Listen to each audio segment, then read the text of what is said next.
Kinumpirma naman ng Department of Justice na ang pagkakasawi nga nitong si dating Department of Public Works and Highways Undersecretary Catalina Cabral ay nagdudulot ng karagdagang pagsubok sa kanilang kasalukuyang isinasagawang investigasyon hinggil pa rin yan sa mga maanumalyang flood control project sa bansa.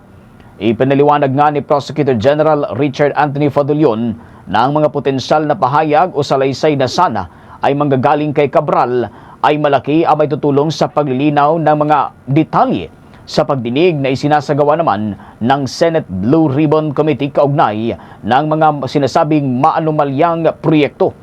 Dagdag pa nito, ang mga impormasyon sana ay ibabahagi ni Cabral ay maaring makapagbigay linaw sa mga katanungan at usapin na lumalabas sa investigasyon.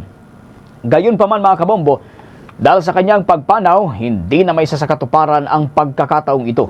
Hindi na rin aniya magbibigay o mabibigyan ng pagkakataon nitong si Cabral na ipagtanggol ang kanyang sarili mula sa anumang implikasyon, pagkadawit o pagdidiin na maaaring ibato sa kanya kaugnay ng mga kasong may kinalaman sa investigasyon ng mga flood control projects sa bansa.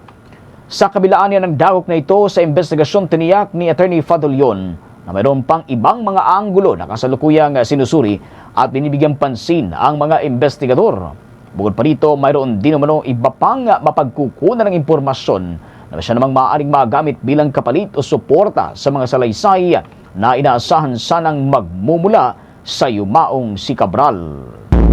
For the most trusted source of news and information, visit our website at www.bomboradio.com. Follow us on Bombo Radio mobile app, Facebook, YouTube, TikTok, and X, formerly Twitter. Like, share, and stay connected. Anytime, anywhere.